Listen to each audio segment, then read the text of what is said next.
잘 들리시면 채팅 한 번만 쳐주실 수 있으실까요? 네, 감사합니다. 네, 그럼 이제 시간이 다 돼가지고 저희 좀 먼저 인사드리고 나서 저희 웨비나 좀 진행을 해보려고 하는데요. 네, 안녕하세요. 저는 정부지원사업 합격공식 웨비나를 진행할 강사 이형민이라고 합니다. 그럼 이제 웨비나 한번 시작해 보도록 하겠습니다. 감사합니다. 지금 마우스 커서를 제가 네. 저는 이제 언더독스라고 하는 창업 교육 기업에서 심사위원도 좀 많이 했었고 강사도 좀 많이 하면서 뭐 서울, 인천, 여수, 고흥, 대구, 제주 등등 뭐 전국 각지의 창업자분들을 대상으로 해커톤, 창업 교육, 그리고 사업계획서 작성에 대한 교육, 심사 등을 하면서 여러 카테고리에서 활약하고 계시는 약 500명 이상의 창업자분들을 만나왔었어요. 제가 웨비나 진행에 앞서가지고 참석하신 분들 명단을 조금 한번 쭉 살펴보니까 굉장히 여러 카테고리에서 사업을 준비 중이시거나 아니면 뭐 운영 중이신 분들이 많으시더라고요. 뭐 아무래도 이제 한 시간밖에 되지 않다 보니까 짧은 한 시간이 되겠지만 최대한 제가 드릴 수 있는 최대한의 많은 도움을 드릴 수 있도록 열심히 노력하도록 하겠습니다. 그리고 마지막에 저희 그 Q&A 세션이 준비가 되어 있어서 질문 있으신 대표님들께서는 웨비나가 마무리된 이후에 질문해 주시면 감사하겠습니다. 간단하게 저희가 이제 오늘 어떤 커리큘럼을 가지고 학습을 해보겠다에 대해서 좀 먼저 설명을 드리려고 하는데요. 정부 지원 사업에 지원할 때 작성하게 되는 사업계획서에 대해서는 여러분들, 여기 계시는 대표님들 모두 잘 알고 계실 거예요. 프로블럼, 솔루션, 스케일업, 팀 이렇게 PSST 구조로 작성하게 되는데요. 저희는 그 구조를 기반으로 해서 어떻게 심사위원을 설득하고 그 설득할 수 있는 사업 계획서를 작성할 수 있는지에 대해서 알아보도록 할 겁니다. 그리고 사업 계획서에 처음에 꼭 들어가야 되는 프로블럼에 해당하는 심사위원의 공감을 얻는 문제 정의 방법에 대해서 먼저 알아보고요. 문제가 우리가 정의한 문제에 대해 충분한 공감을 얻은 이후에 심사위원의 눈길을 사로잡을 수 있는 명확한 솔루션 작성법까지 저희가 알아볼 거예요. 그리고 마지막으로 이 솔루션으로 우리가 어떻게 판을 키울 수 있을지에 대해서 알아보는 스케일업 방법까지 알아보면서 오늘 웨비나를 좀 마무리를 지어보려고 합니다. 네, 그래서 이제부터 본격적으로 사업계획서를 어떻게 작성을 해야 되는지 한번 지금부터 배워보도록 하겠습니다. 사업계획서 작성 시에 우리가 좀 처음으로 해야 될 내용이에요. 문제 정의, 문제 인식인데요. 이 부분에서는 저희가 하려는 사업을 통해서 우리가 해결하고자 하는 문제를 명확하게 어필을 하고 심사위원을 설득하고 공감을 이끌어내야 되는 부분이라고 생각을 해주시면 될 것 같아요. 이제 제가 항상 그 강의를 시작할 때마다 초입에 이 부분을 꼭 말씀을 드리고 시작을 하는데요. 우리의 잠재 고객이 누군지 포착하고 그들에게 필요한 프로덕트를 제공하고 그들에게 정당한 대가를 받고 판매하여 우리의 고객으로 만드는 설득의 행위. 이거를 저희는 이제 사업을 한다라고 이렇게 좀 정의를 하는데요. 그 이유는 설득의 과정 없이 이 판매라는 행위가 일어날 수가 전혀 없기 때문입니다. 그러니까 사업을 한다는 관점에서는 우리는 우리의 고객을 가장 최우선적으로 설득을 해야 돼요. 그렇다면은 우리가 설득해야 될 고객이 누구인지 명확히 설정을 하고 그들을 설득을 해야겠죠. 그럼 저는 이렇게 먼저 좀 질문을 던져보라고 말씀을 드려요. 누구에게 우리의 프로덕트를 판매하나요? 그리고 그 사람들이 우리의 프로덕트를 왜 사나요? 우리가 생각하는 잠재 고객들이 우리의 프로덕트를 얼마나 사나요? 우리 프로덕트 이외에 우리의 잠재 고객에 다른 대안은 없나요? 이렇게 먼저 좀 질문을 제가 던져 드린 다음에 들으시는 분들한테 생각을 해볼 시간을 좀 제가 드리는 편이에요. 그리고 나서 우리의 잠재 고객을 명확하게 특정을 한 다음에 우리가 이 사람들의 문제를 명확하게 해결할 수 있는 솔루션이 무엇인지를 확인해 볼 수가 있게 되는 거죠. 근데 이제 저희가 단순히 개인 사업을 한다. 그리고 내 프로덕트, 내 아이템을 잘 판다. 뭐 이런 거를 좀 목적으로 하시는 분들의 경우에는 앞에서 말씀드린 요 부분들, 요 부분들을 좀 많이 신경을 쓰시면서 사업을 해보시면은 굉장히 도움이 많이 되실 거예요. 그런데 여기 이 웨비나에 들어오신 분들 같은 경우에는 정부 지원에 합격하고, 정부 지원 사업에 합격하고자 하는 마음이 좀 있으시고, 니즈가 있으셔서 들어오신 거잖아요. 그렇다면은 저희가 이제 사업 계획서를 작성할 때 접근 방법을 조금은 좀 더 다르게 생각을 하셔야 돼요. 그러면 어떻게 접근해야 하나? 그 부분이 궁금하실 거예요. 사업을 운영한다는 관점에서는 우리의 잠재 고객들을 설득해서 우리의 고객으로 만들어내면서 매출을 늘리면 된다, 매출을 향상시키면 된다로 귀결이 되지만 정부 지원 사업에서는 우리의 고객과 심사위원 둘 다 모두를 설득을 해야 된다라고 간단히 말씀드리고 일단은 넘어갈게요. 설득 방법에 대해서 많이들 궁금해하실 것 같은데 그 부분에 대해서는 이제 강의 중간중간 그리고 마지막 세션에 제가 한꺼번에 조금 풀어서 말씀을 드릴 예정이니까 마지막까지 좀 꼭 집중을 해주시면 좋을 것 같아요. 이게 왜냐하면은 뒤에 이어질 내용들에서도 뭔가 좀 연관 관계들이 항상 있고요. 이제 이걸 한 번에 설명을 드리기에는 앞뒤가 맞지 않아가지고 좀 뒤로 좀 미뤘다라고 좀 이해해 주시면 좋을 것 같습니다. 제가 아주 쉬운 질문을 하나 드릴게요. 여기서 뭐 커피를 좋아하시는 분이나 카페 창업 준비하시는 분들, 그런 분들 말고 다른 분들이 좀 채팅으로 답변을 해주시면 좋을 것 같은데요. 일단 제가 전제를 한번 깔아봤어요. 출근길에 잠 깨려고 커피를 사서 마시는 사람들을 대상으로 우리가 커피를 판매한다. 그게 우리의 프로덕트다. 라는 전제가 있을 때 지금 보이는 메뉴판, 이 바샤 커피라고 하는 굉장히 그 모로코에서 나온 고급 커피 브랜드로 유명한 업체인데요.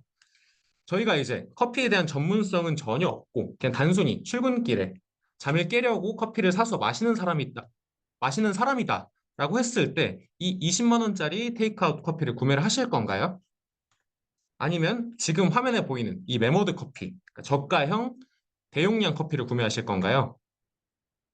채팅으로 한 번만 대답 좀 해주실 수 있으실까요?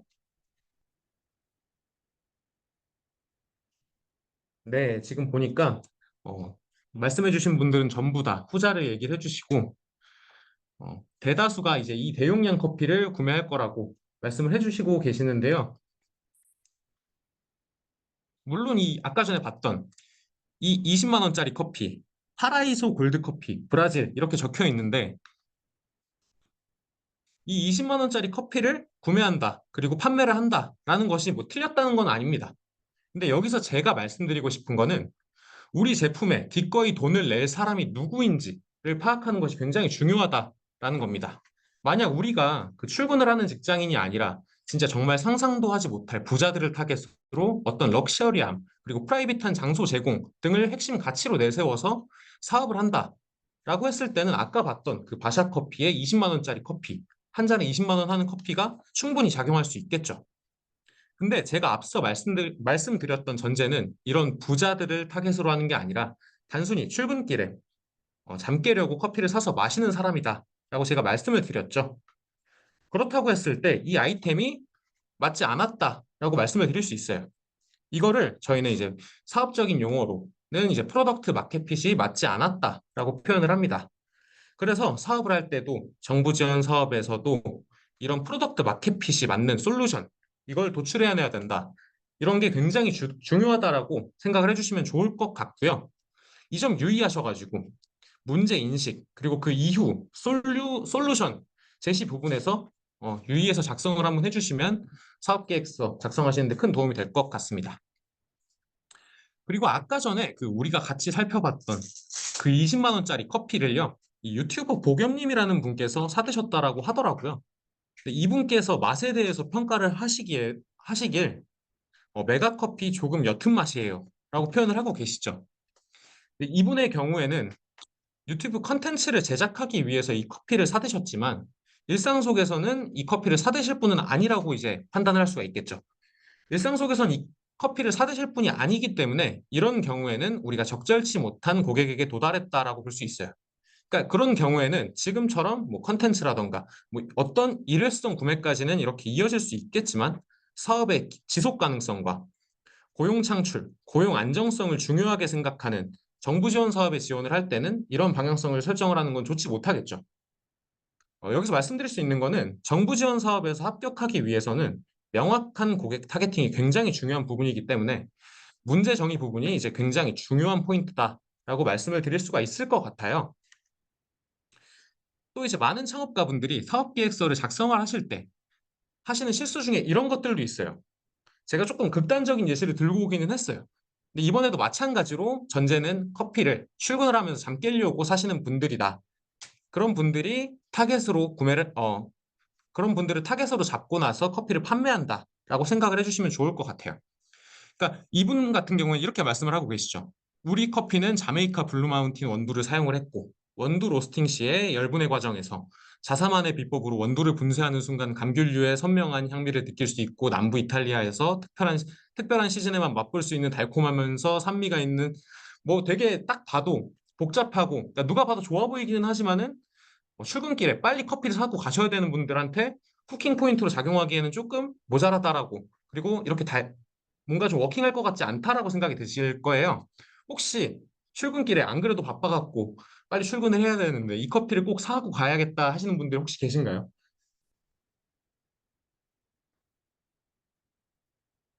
네, 제가 항상 이제 강의를 한다라고 했을 때 이 예시를 꼭 들어드리는데 보통은 이게 뭔 소리냐라고 얘기를 하세요.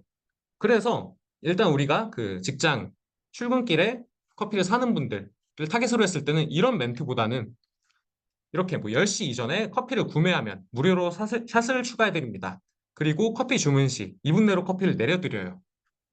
이렇게 뭔가 좀 그 고객의 니즈를 명확하게 파악을 하고 그 부분을 해결해 줄 수 있는 뭔가 솔루션, 그런 솔루션이 제시가 됐을 때 제품 구매가 이루어지고 죄송합니다. 대부분이 이제 또 제품 할인 혹은 잠을 깨기 위한 솔루션 혹은 빠른 커피 테이크아웃을 핵심 가치로 생각을 하시면서 직장인분들이 커피를 구매하시잖아요. 여기서 우리는 또 하나를 알아갈 수가 있습니다. 일단 우리는 사업계획서를 작성을 하는 거잖아요. 그렇다면 이러한 결론이 도출되는 이유를 당연하게 생각하고 넘길 게 아니라 무엇이 고객을 구매로 이끌었는지에 대해서 조금 심도 있게 파악을 해봐야 합니다.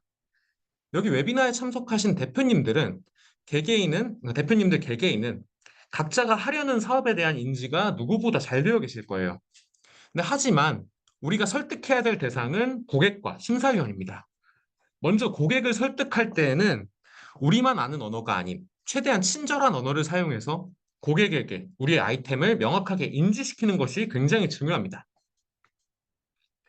그리고 또 정부 지원 사업에 지원한다라는 관점에서는 심사위원을 설득하기 위한 내용이 좀 많이 포함이 되어야 하는데요.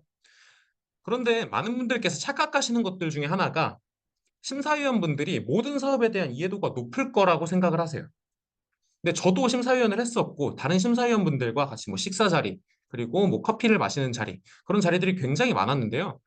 이분들도 저랑 마찬가지로 사업이라는 큰 카테고리 안에서는 이해도가 굉장히 높으세요. 근데 이제 지원서를 쓰시는 그 지원자 여러분들 각각의 사업 아이템에 대해서는 대표님들보다 그 심사위원분들이 사업에 대한 인지가 떨어지세요.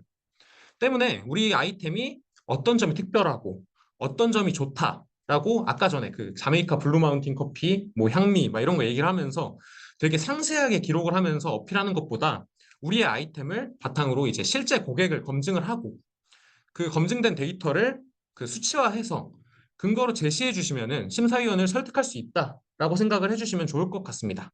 그리고 또 설득을 어떻게 하냐에 대해서는 또 이제 제가 잠시 뒤에 이어서 또 설명을 드리도록 하겠습니다. 이제 저희가 PSST 구조 중에서 첫 번째 P를 끝냈어요. 이제는 두 번째 세션입니다. 첫 번째 S에 해당하는 솔루션 작성 부분인데요. 지금부터는 우리가 앞에서 정의했던 문제를 바탕으로 적절한 솔루션까지 도출해내는 방법에 대해서 알아볼 겁니다. 잠시만 물 한 잔만 마시겠습니다. 제가 이제 또 여기 강의 준비하는 과정에서 여러분들 사업은 어떤 걸까 좀 궁금해가지고 여러분들이 어떤 사업을 하고 계시는지를 확인을 해봤는데 대부분이 이제 소상공인 분들이라고 제가 확인을 했어요. 소상공인들 입장에서는 아까 전에 예시를 좀 끌어서 오면은 나는 그냥 커피를 팔고 싶은데 무슨 차별화된 아이디어? 라고 생각하시는 분들이 굉장히 많으실 거예요. 제가 이제 계속 커피의 예시를 들고 있는데 이건 단순히 카페 업종에서만 유효한 것이 아니고 가장 설명하기 쉬운 예시를 들고 있다라고 좀 이해해 주시면 좋을 것 같고요. 만약에 우리의 문제가 사무실이 많이 분포되어 있는 골목에 카페를 운영 중인데 매출이 잘 나오지 않고 있다라고 했을 때 커피 가격을 낮춘다라고 하면 과연 매출이 증가를 했을까요? 어떻게 생각하시나요, 다들?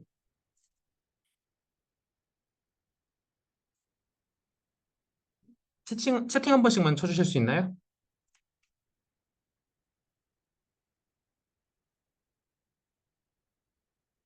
네, 일단 떨어졌을 거라고 하시는 분도 계시고, 네, 조금은 오를 것 같다라고 하시는 분들도 계시죠. 대부분 이렇게 말씀을 해주세요. 힘만 더 들어갈 것 같을 수도 있죠. 네. 매출은 늘지만 수익성이 줄어들 것 같다. 네, 그럴 수도 있죠. 근데 그럴 수도 있고 아닐 수도 있다가 정답입니다. 만약에 이제 커피 가격이 주변 상권에 비해서 너무 비싸가지고 판매가 잘 이루어지지 않는 상황이다. 라고 하면은 판매가 늘어나겠죠.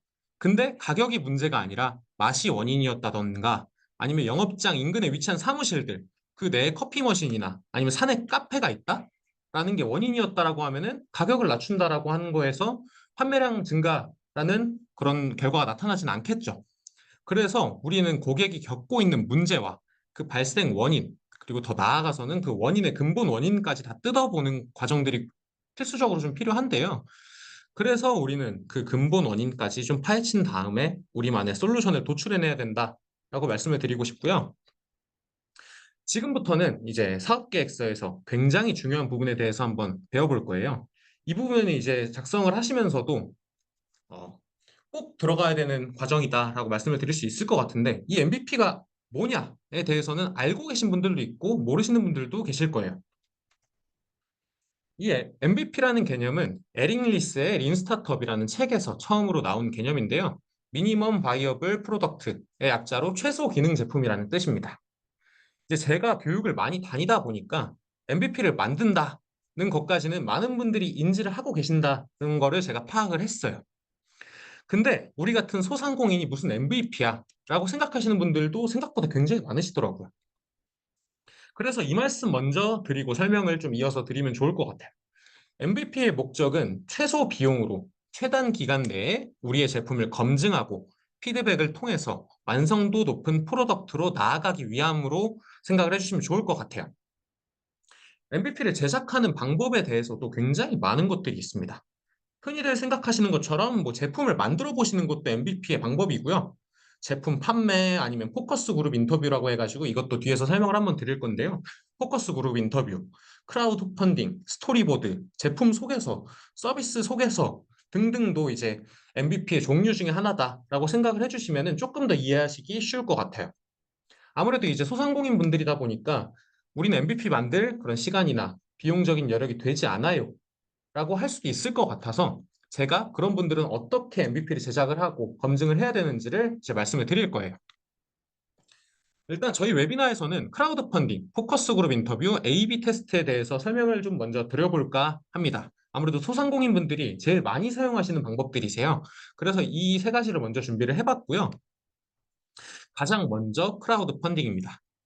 우리가 생각하는 제품 제작 후 진행할 수 있는 검증 방식 중에 하나고요.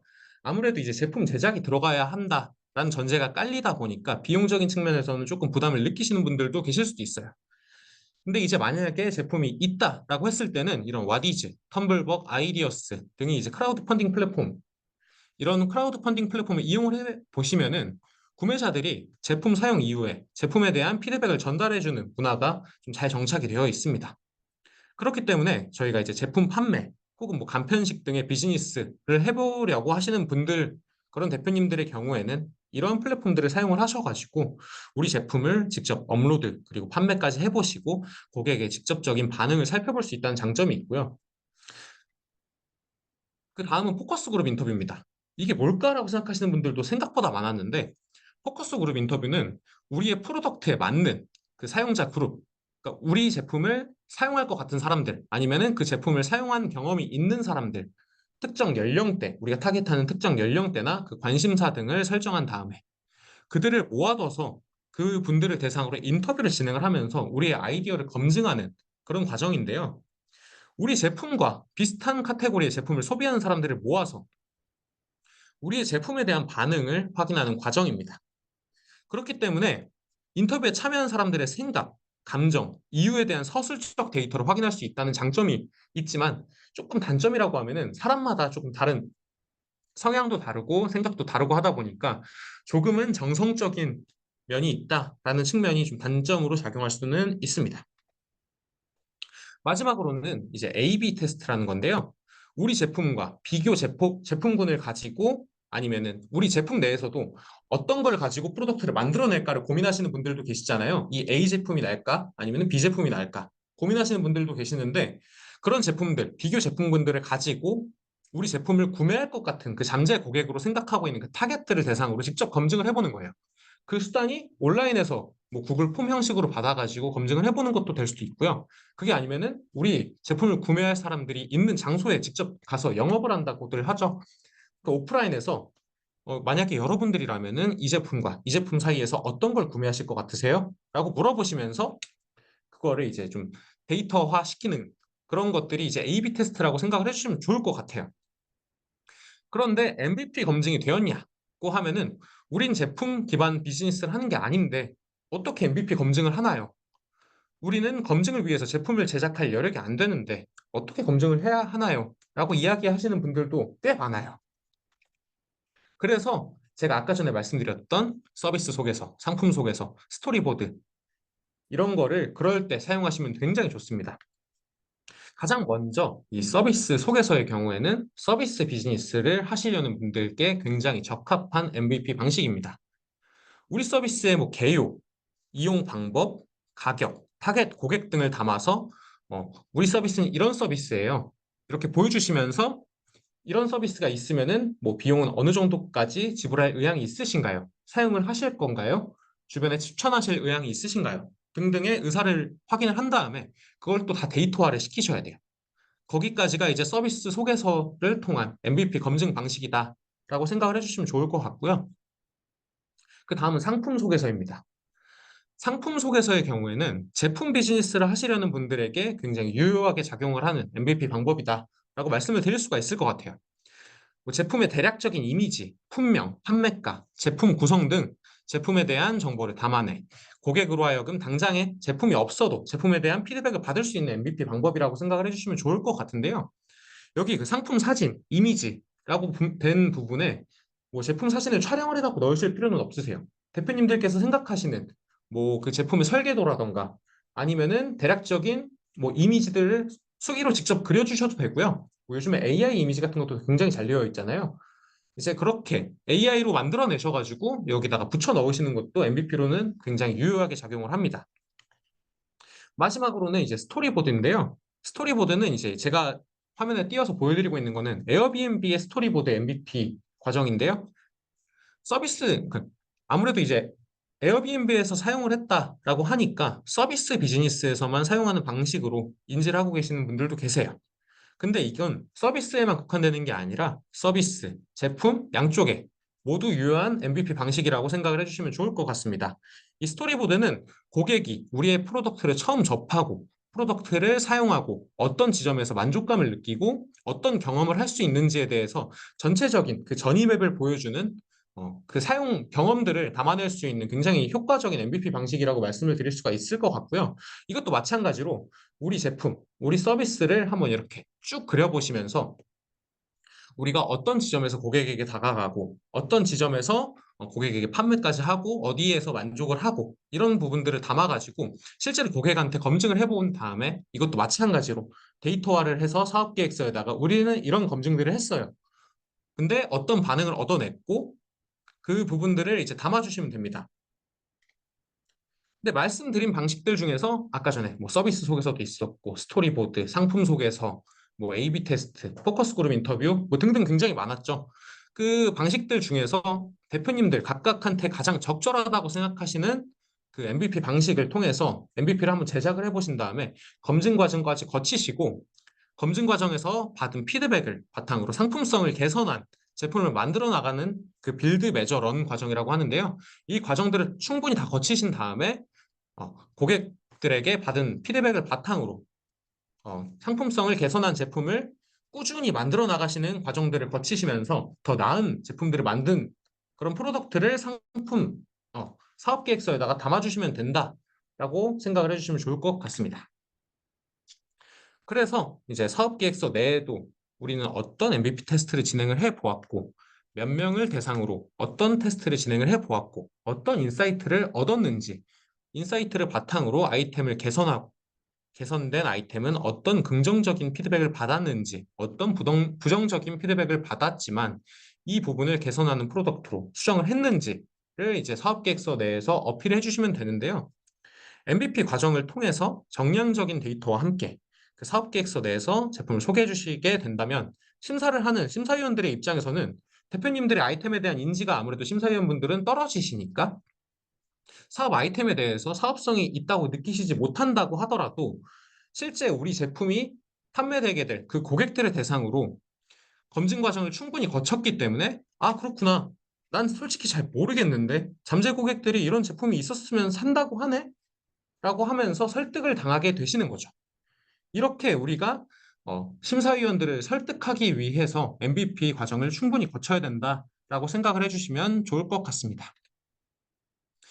이제는 정말 마지막 세션입니다. 이제 많이들 어려워하시는 부분인데요.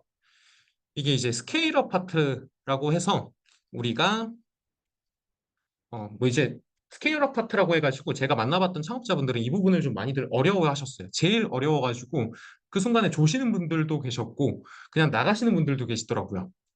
그만큼 이제 이 스케일업 부분이 중요하다라고 인지를 해주시면 좋을 것 같아요. 일단 이 스케일업 부분을 작성하시기 전에 저희는 시장 분석을 먼저 진행을 해야 합니다. 시장 분석의 목적에는 일단 크게 세 가지 정도로 나뉘어요. 첫 번째로는 내가 진입하려는 시장이 매력적인가? 두 번째로는 어떤 시장에 진입할 것인가? 세 번째로는 어떤 전략을 통해서 시장에 진입할 것인가를 생각을 해주셔야 합니다. 그 시장 분석을 한다라고 하면은 먼저 시장 규모를 측정을 해야 해요.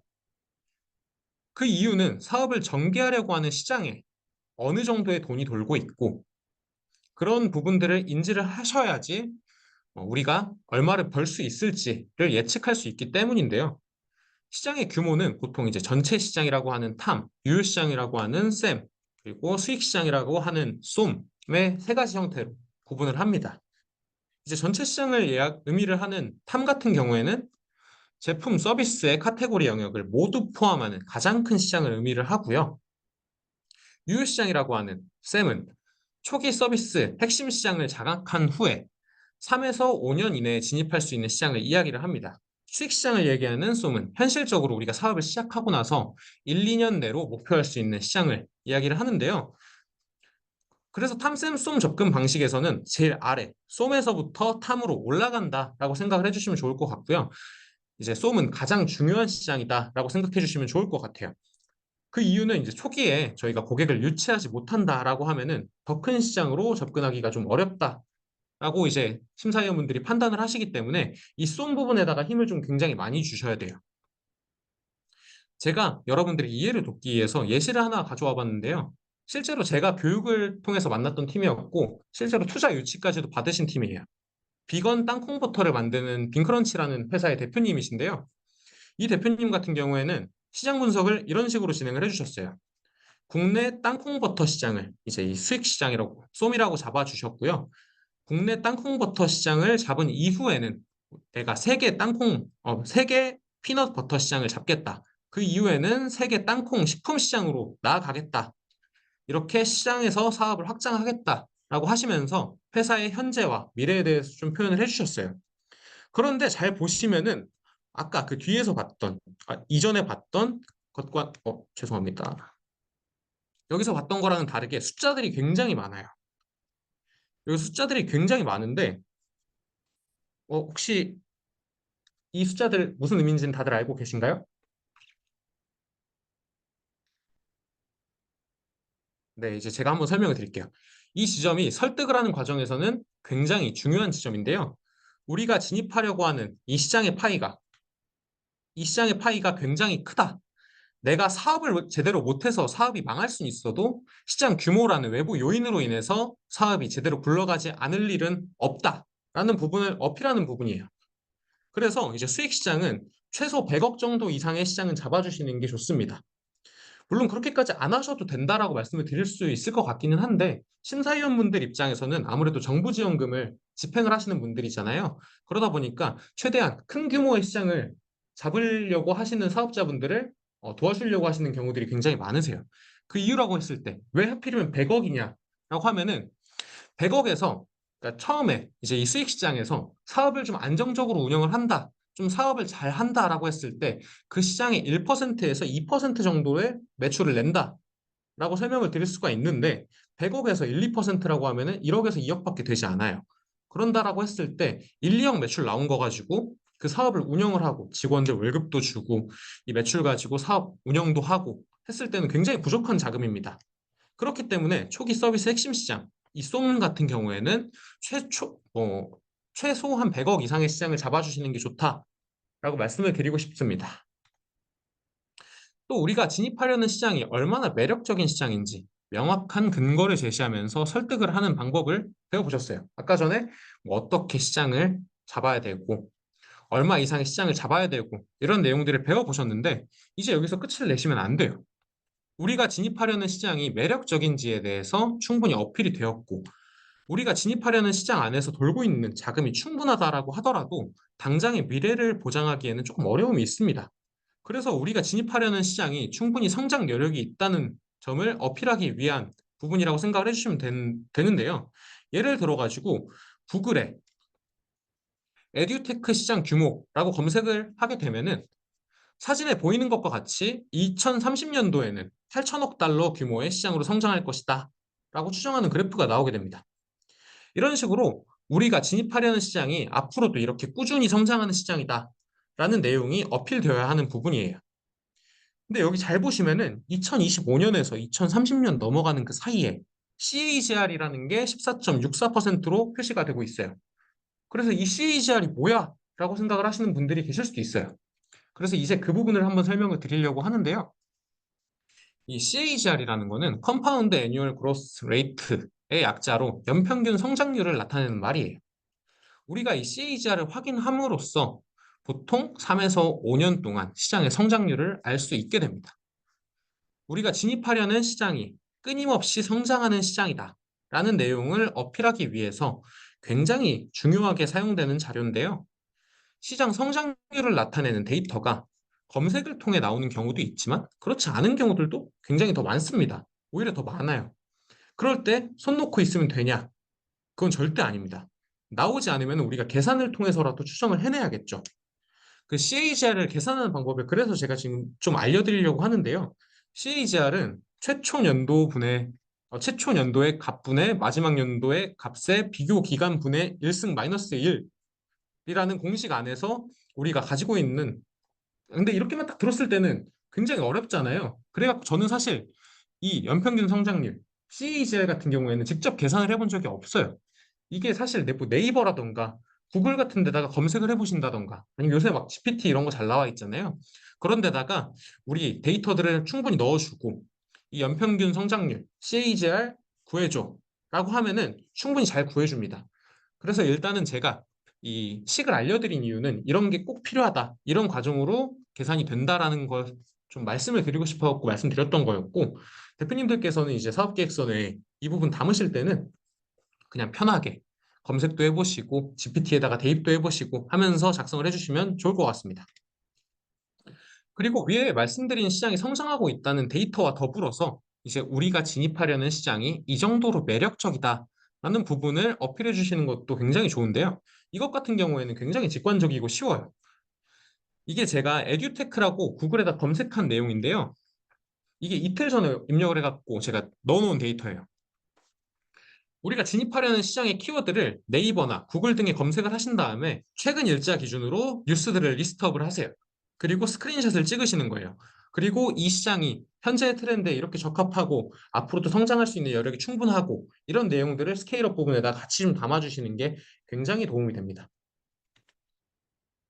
이제 사업계획서 작성에 대한 부분은 이제 얼추 마무리가 되었고요.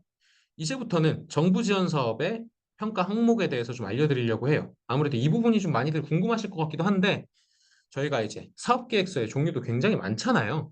근데 지금 우리가 작성하고 있는 것은 정부 지원 사업향, 사업계획서, 그리고 뭐 A씨나 VC에 투자를 받기 위해 작성하는 사업계획서, 내부용 사업계획서, 기업에서 지원을 받기 위해서 작성하는 사업계획서 등등. 근데 사업계획서를 작성하시다 보면은 작성하시는 양식은 보통 이제 PSST 구조로 작성하는 건 다 비슷합니다. 근데 각 사업의 어, 주체에 따라서 어필해야 되는 포인트들이 다 비슷하면서도 다릅니다. 그런데 우리가 지금 작성할 사업계획서는 정부 지원 사업에 지원을 하기 위한 사업계획서잖아요. 이 부분에서는 이제 크게 네 가지 항목을 주의 깊게 본다라고 생각을 해주시면 좋을 것 같아요. 첫 번째로는 지원하는 사업의 키워드가 지원자의 사업 키워드가 일치하는가. 제가 2025년도 창업지원사업 통합공고문의 일부를 좀 발췌해서 가지고 와봤는데요. 우리가 가장 흔히 알고 있는 예비창업 패키지, 뭐 초기창업 패키지와 같은 프로그램들 이외에도 굉장히 많은 분야에 포괄적으로 적용이 가능한 지원 사업들이 있습니다. 뭐 예를 들면 여기 보면은 초격차 스타트업 1000 프로젝트, 여기에서는 시스템 반도체, 바이오 헬스 이렇게 얘기를 하고 있고요. 예술기업 성장 지원은 예술 분야, 그리고 스포츠 산업, 예비 창업, 초기 창업, 예비 초기 창업, 창업 도약 지원. 여기에는 스포츠 산업, 스포츠 기업, 뭐 콘텐츠 분야 이렇게 있는데요. 이런 걸 보시면은 각 부처에서 지원하는 사업의 키워드와 우리 사업의 키워드가 일치하는가 이 부분도 좀 굉장히 신경을 많이 써주셔야 합니다. 이제 아무래도 창업자분들이 마음이 좀 간절하고 절실하시다 보니까 뭔가 좀 키워드 어떻게 때려 맞춰가지고 이 사업도 지원해보고 저 사업도 지원해보자 하는 분들이 생각보다 많으신데 그러기보다는 우리 사업과 핏이 맞는 지원 사업에 집중하셔서 사업 계획서를 작성해 주시는 게 굉장히 좋아요. 왜냐하면은 여기 뭐 예를 들면은 여기 3번에 해당하는 창업 도약 패키지 그리고 예술 기업 성장 지원 12번 이 사업들을 심사하시는 분들이 어쩔 때는 똑같은 분이 심사를 하실 때도 있으세요. 그랬을 때는 12번 항목에 대해서 평가를 할 때도 이 사업 계획서를 봤는데 4번에서 사업 계획서를 평가할 때도 이 사업이 또 들어와 있네? 라고 생각을 하면서 이 대표님은 그냥 대충대충 지원금 받으려고 하는 거 아니야? 라고 생각하시는 경우도 은근히 있으세요. 그래서 최대한 우리 키워드에 맞는 걸 찾아가지고 집중을 해주시는 게 굉장히 중요합니다. 두 번째로는 이제 우리가 하려는 사업이 실제로 실현이 가능한 것인가? 그리고 실현이 가능하다라고 하면은 수익성은 있는지, 마지막으로 이 사업이 실현 가능성, 그리고 수익성뿐만 아니라 트렌드의 적합성, 공익성이 충분히 반영되어 있는가를 좀 같이 생각을 해주셔야 합니다. 이 부분은 굉장히 놓치는 분들이 많으신데 어떻게 보면 사업 계획서에서 가장 중요한 부분이라고 생각을 해주시면 좋을 것 같아요. 쉽게 설명해가지고 정부에서 이 지원 사업을 진행하는 목적이 무엇일까를 한번 생각을 해주시면 좋을 것 같아요. 단순히 목적 없이 사회공헌을 위해서라고 하면은 절대 아닙니다. 이게 뭔가 목적 없이 우리가 소상공인들을 지원하겠다. 이 부분은 절대 아니고요. 정부는 이 지원 사업을 통해서 정부가 겪고 있는 문제를 해결하고자 해서 이 지원 사업을 개최를 하는 거예요. 그럼 우리는 이제 정부가 겪고 있는 문제가 무엇인지를 알아야겠죠. 일단 정부가 겪고 있는 문제는 크게 두 가지 정도로 나눌 수가 있어요. 잠시만요. 지금 마우스가 사라져가지고. 네. 첫 번째로는 이제 정부는 잘 될 것 같은 사업체에 지원금을 줘서 해당 사업체가 수익성을 극대화하고 이를 토대로 이제 고용률을 높이고 청년 실업률을 낮추고자 한다가 첫 번째 문제고요. 두 번째로는 환경 그리고 사회적으로 이슈가 되고 있는 문제들을 이 지원 사업을 통해서 해결하고자 합니다. 이런 관점으로 좀 대표님들께서 생각을 하셔가지고 정부가 원하는 게 무엇일까? 정말 이 정부가 이 지원 사업을 통해서 해결하고자 하는 문제는 무엇일까? 를 고민을 하셔가지고 우리 사업과의 연결고리를 만들어내신 다음에 이 사업 계획서 내에 녹여내 주신다라고 생각을 해주시면 좋을 것 같아요. 네, 이렇게 일단 강의 부분에 대해서는 마무리가 됐고요. 제가 사전 질문을 받았던 내용들을 이제 같이 좀 보면서 많이들 궁금해하시는 내용들을 같이 좀 다뤄보려고 합니다. 제가 그 질문 내용들을 화면 공유를 한번 해드릴게요.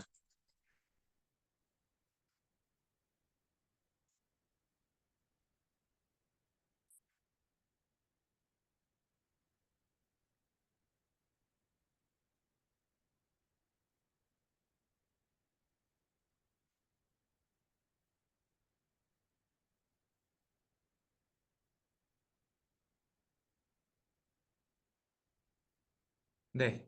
지금 이제 한번 같이 살펴보면 좋을 것 같습니다. 네. 일단 어떠한 지표를 넣어야 합격률이 올라가나요? 라고 질문을 해주신 분이 계시는데, 이제 이 지표 같은 부분은 무조건 검증이 완료된 내용들을 좀 담아주셔야 해요. 그러니까 아무리 말로 우리 사업이 이렇게 좋고 어떤 부분에서 누군가에게 어필을 할 수 있고 이런 부분을 얘기를 백날 하셔도 이게 검증이 되지 않았다라고 하면은 심사위원분들은 그러니까 좀 나쁘게 얘기해서 심사하시다가 그냥 안 보시는 경우들도 굉장히 많으세요. 그래서 어떤 지표를 넣어야 합격률이 올라가나요라고 하시면은 이거는 무조건 검증 MVP를 제작을 하시고 그 고객들을 대상으로 검증 그 부분이 꼭 들어가야 합니다. 그리고 사업 계획서를 잘 쓸 수 있는 방법을 듣고 싶습니다. 이것도 마찬가지로 검증입니다. 이게 굉장히 말로는 쉬운데 실행하는 게 굉장히 어렵습니다. 그래서 이 부분도 이제 실제로 MVP를 들고 우리 고객들을 직접 만나보신 후에 뭐 만나는 방법에는 온라인도 있고 오프라인도 있다라고 아까 말씀을 드렸었는데 그렇게 직접 뭐 바쁘신 분들 같은 경우에는 설문지를 돌리셔도 되고요. 근데 설문지라고 해서 이제 뭐 가족한테 해달라, 그리고 친구한테 해달라 이런 부분들도 많이들 계시는데 그런 것보다는 실제로 우리 제품에다가 돈을 낼 의향이 있는 사람들을 찾아가셔가지고 이런 설문지를 한번 돌려보시고 나서 검증을 받아보시는 걸 좀 추천을 드립니다. 음, 그리고 음, 네. 3년차 법인이신데 항상 최종 단계에서 고배를 마셔서 사업계획서 상의 킥포인트를 얻고 싶습니다. 이분 혹시 그 댓글로 한 번만 좀 달아주실 수 있으실까요? 혹시 지금 어떤 사업을 하고 계시는지도 좀 궁금한데 계신다라고 하면은 한번 손 한 번만 들어주실 수 있나요, 지금?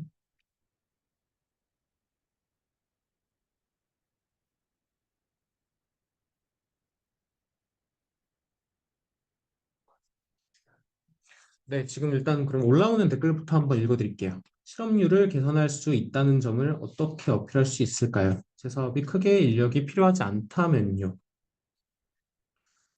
이 부분 같은 경우에는 사실 그렇다라고 하면은 정부 지원 사업과 좀 핏이 안 맞을 수도 있다라고 말씀을 드릴 수 있을 것 같은데, 근데 이거를 손 놓고 계실 게 아니라 크게 인력이 필요하지 않다라는 부분들을 최대한 감추시는 게 좋을 것 같아요. 그러니까 우리가 어떤 방법으로 이제 사업을 확장을 하고, 우리가 제가 아까 전에 탐씀솜이라고 해가지고 그 동그랗게 세 개 이렇게 있는 거 말씀을 드렸었는데, 우리가 이 솜 부분에, 그러니까 수익 시장 부분에서는 어떤 뭐 인력이 그렇게 필요하지 않은 시장이지만은 그 이후에는 확장을 하면서 우리가 어떻게 수익성을 개선해 나가고 인력을 좀 더 충원을 할 수 있다라는 부분을 좀 어필해 주시면 좋을 것 같아요. 그리고 강민경님, 성장 전략 부분 설정해 주실 때 시장 분석 얘기해 주셨는데 그 부분은 문제 인식 부분에서 먼저 이 민경님 혹시 이게 어떤 의미실지 제가 잘 이해가 안 가가지고 댓글로 한번 다시 달아주실 수 있나요?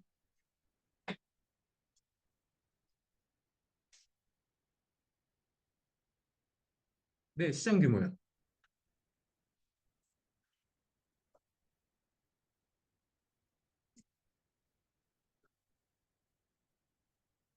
혹시 뭐 순서 같은 걸 말씀하시는 걸까요, 민경님?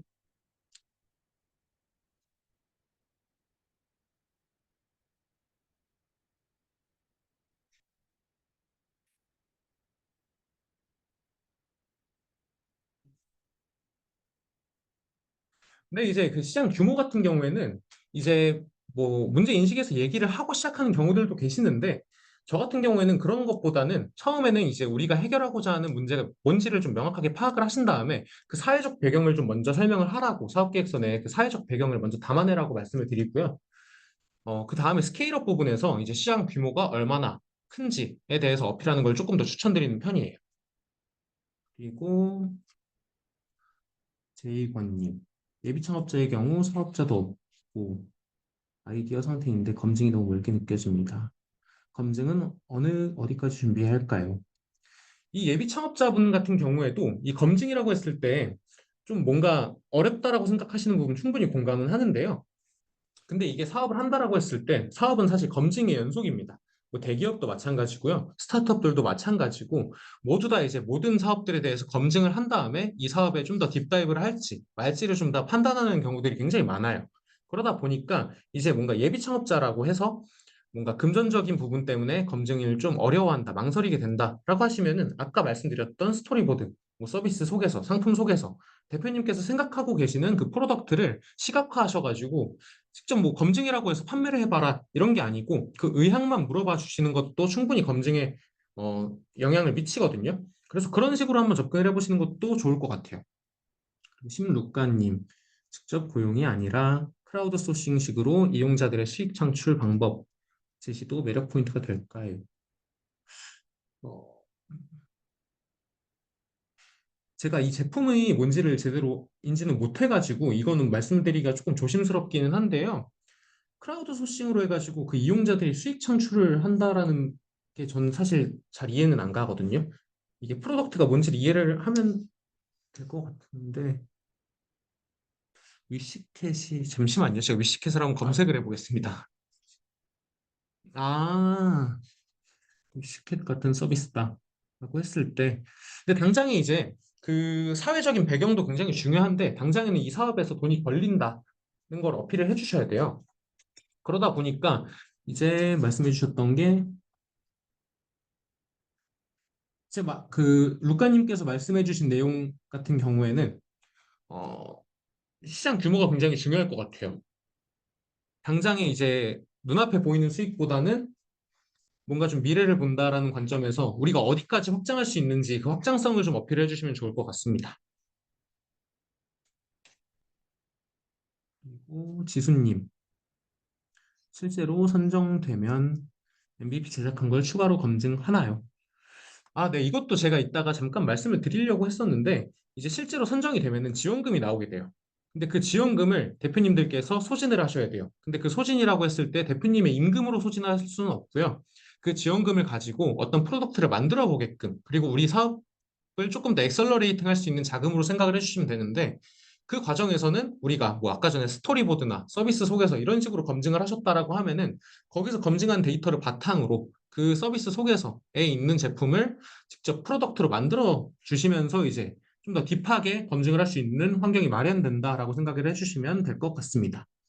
그리고 홍몽님, 반드시 수익성이 높은 사업이 합격할 확률이 높을까요? 혹시 사회공헌 부분이나 공익성을 어필하여 합격률이 높아질 수 있을까요?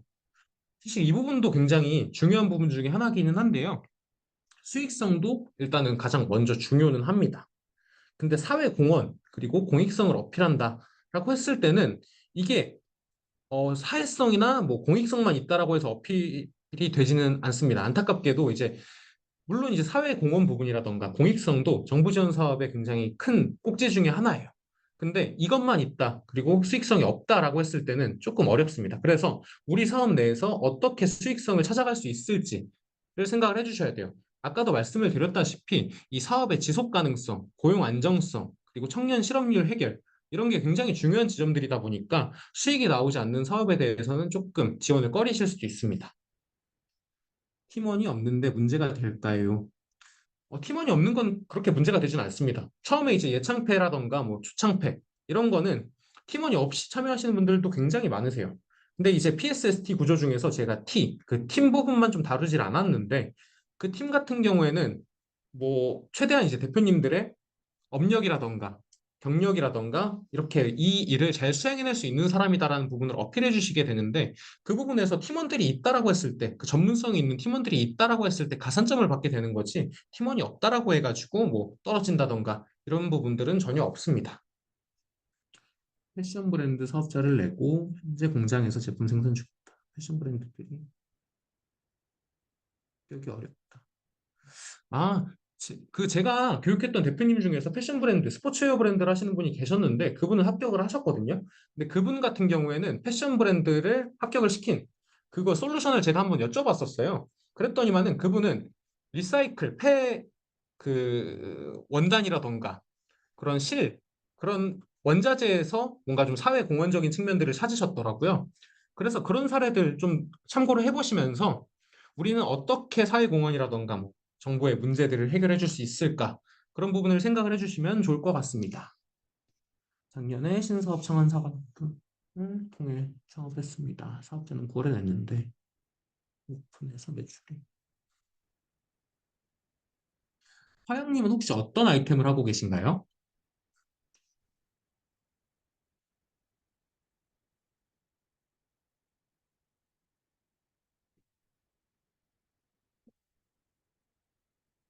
테라리움 이런 거 하시는 건가요?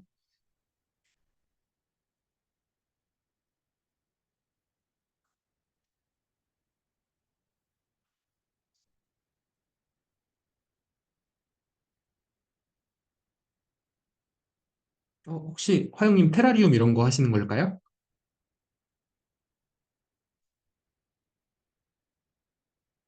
음, 이런 경우에는 당장에 매출이 나지 않아도 뭔가 어필을 해야 되잖아요. 그러니까 지금 우리가 하고 있는 과정들을 MVP 방식으로 좀 대입을 해주시면 좋을 것 같아요. 근데 우리가 앞서 설명했던 그 MVP 방식들 같은 경우에는 뭔가 좀 자금이 들지 않는 그런 방식이었다라고 하면은 대표님 같은 경우에는 뭔가 좀 자금을 태워가지고 이런 반려식물들을 어떻게 해봤고 클래스를 해봤는데 생각보다 판매가 이루어지지 않았고 우리 제품을 구매했던 사람들을 대상으로 아니면은 구매하지 들어오기는 했지만 들어와서 구매를 하지 않은 사람들 를 대상으로 한번 물어보시는 거죠. 우리 제품을 구매하지 않은 이유가 뭘까요? 아니면은 클래스를 이용하지 않은 이유가 뭘까요?를 물어본 다음에 그 부분에 대해서 대표님께서 인사이트를 얻으시고 그 부분을 한번 개선을 하신 다음에 개선해가는 과정들을 사업 계획서에 내다가 담으시면 됩니다. 그리고 쌤님, 시장도 크고 수익성도 좋고 성장도 하고 있지만 이미 포화 상태라고 표현하기도 하는 시장일 때는 어떻게 차별화 방법을 찾을 수 있을까요? 화장품 관련입니다. 이 부분은 사실 제가 말씀을 드리긴 조금 조심스럽고 이 솔루션이라고 하는 그 프로덕트 내에서 차별점을 찾으셔야 될 것 같아요. 아니면 뭐 브랜딩이라던가요. 이 부분은 이제 시장성도 있고 수익성도 있고 성장도 하고 있고 한데 포화 상태다라고 하면은 제품에서 차별성을 둘 수밖에는 없습니다. 네. 그래가지고 이제 마저 이제 질문들을 좀 한번 읽어 드리면요. 잠시만요. 또 마우스가 사라졌네요.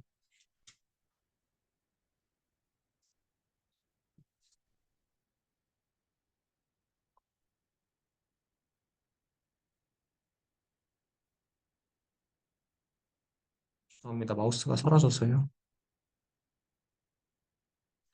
네.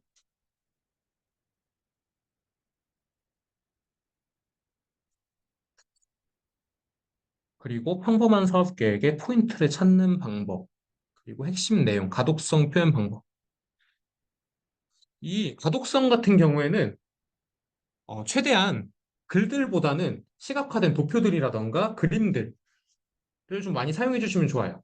그러니까 제가 심사를 할 때도 그랬는데 한 장소에 앉아가지고 진짜 한 8시간을 주구장창 심사만 해요. 그랬을 때 여러분들도 같은 장소에 앉아가지고 책만 읽으라고 하면은 머리 아프잖아요. 근데 그림이 있는 거는 한 번이라도 더 보게 됩니다.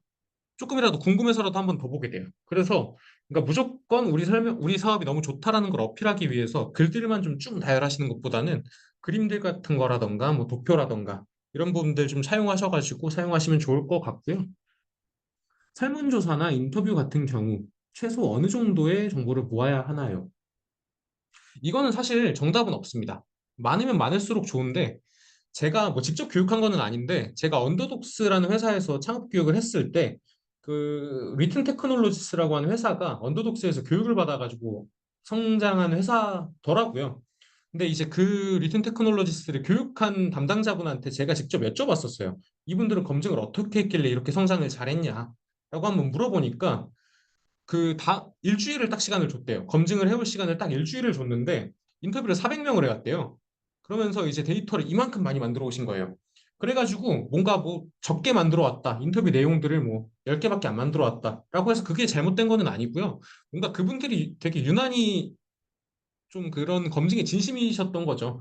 그러니까 저는 근데 그렇게 생각을 합니다. 검증이 많이 되면 될수록 그 사람의 사업에 대한 열이라던가 이런 걸 좀 어필할 수 있는 부분이라고 저는 생각은 하기는 합니다. 그리고 저는 그 부분에 대해서 가점을 준 적도 있었어요. 그리고 정부지원금 집행 계획과 다르게 정부지원금을 사용할 수 있을까요? 아직 사업 진행 중.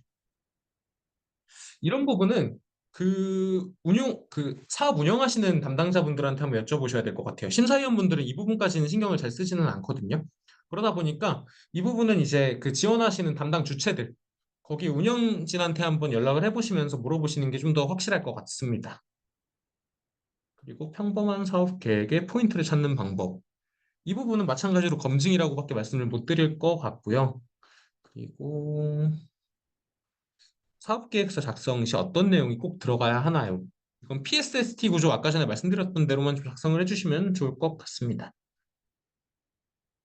팀 이런 거는 아까 말씀드렸던 혼자여도 충분히 가능합니다. 그리고 고용 인원이 없는 경우 팀원을 지인으로 끼워서 만드는 것이 좋을까요? 아, 이거는 좋지 않습니다. 이거는 아무래도 이제 사업 계획서 내에서 평가를 하는 게 사람이 많다고 좋은 팀으로 평가하지는 않아요. 그러니까 오히려 마이너스가 될 거예요. 이 대표는 사람 보는 눈도 없어가지고 사업을 어떻게 운영하려고 해? 라고 판단을 하시는 경우들이 굉장히 많으세요. 그러니까 그 팀 부분에 대해서는 그 분야에 전문성이 있는 분들, 그런 분들을 팀원으로 끼워 넣는 거는 물론 좋습니다. 근데 그게 아니고 갑자기 나 지금 내 동생 하는 일 없으니까 팀원에다가 내 동생 집어넣어갖고 사업계획서 한번 써봐야지 하시는 분들도 계시는데 그런 거는 보지도 않으십니다. 그리고 외주로 디자인 업체를 한 분과 거래 중인데 팀으로 올려도 될까요? 음, 이거는 안 됩니다. 디자인 업체 같은 경우에는 뭐 이해관계자 정도로 이제 몰래 몰래 어떻게 끼워 넣을 수는 있겠지만 근데 그것도 큰 도움은 안 돼서 그냥 대표님 혼자라고 하시면 혼자 넣는 게 좀 더 좋을 것 같아요. 네, 이제 아까 전에 제가 말씀드렸던 거 쌤님께서 답변을 해주셨네요. 이 담당자분께 한번 확인해 보시면 좋을 것 같고요. 음, 들어가면 안 좋을 내용. 안 좋은 내용이라고 하면은 그뭐안 좋다라기보다는 저는 글만 있는 사업계획서는 보지 않았어요. 그러니까 검증 없고 뭔가 쭉 나열된 느낌들만 있다라고 했을 때는 굉장히 피로도가 높아가지고 보지는 않았습니다. 봐야 될 사업계획서가 수백, 수천 개가 쌓여 있는데 그걸 다 볼 여력은 되진 않더라고요. 업력이 짧을 경우 어떤 장점을 기재하면 좋을까요? 이 부분 같은 경우에는 업력이 짧더라도 그 사이에서 뭔가 좀 임팩트 있는 성과를 내신 게 있다라고 하면은 그 부분을 좀 어필해 주시는 게 좋을 것 같고요. 음, 매출과 업력. 이 부분은 뭐 안타깝지만 매출 부분은 생각보다 그래도 많이들 보시는 부분 중에 하나고요. 업력 같은 경우에는 임팩트 있는 스펙이 있다라고 하신다던가 아니면은 뭔가 임팩트 있는 성과를 내신 경험이 있다라고 하면은 크게 영향은 없습니다.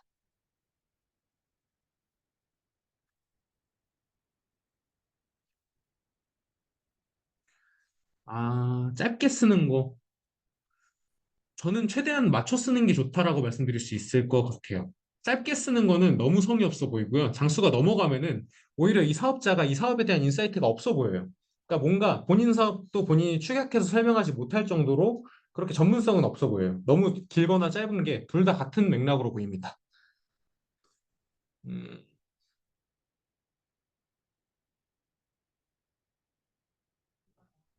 트렌디함.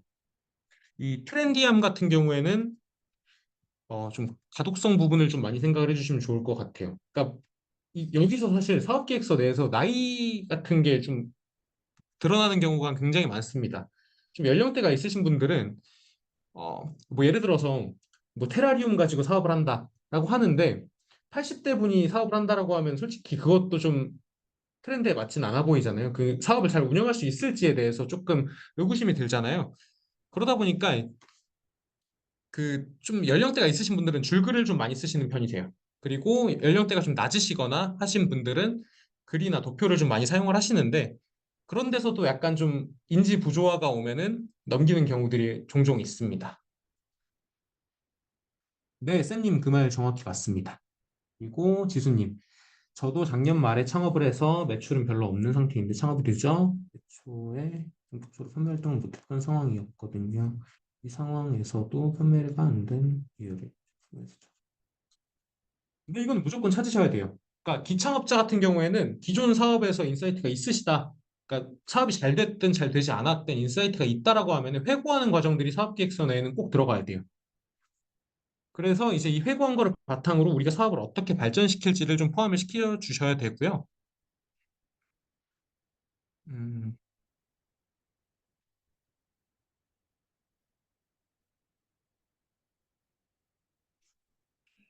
나머지는 아까 강의에서 다룬 내용들이랑 다른 부분들 내용이랑 좀 겹치는 부분들이 있어서 잠시만요. 마지막 하나만 더 받고 네. 저는 돌잔치 업체를 운영 중인데 담배 시장 네.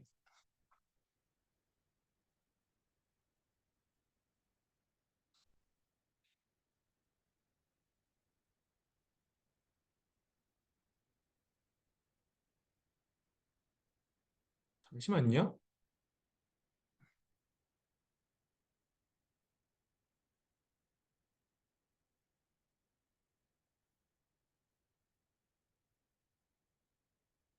잠시만요.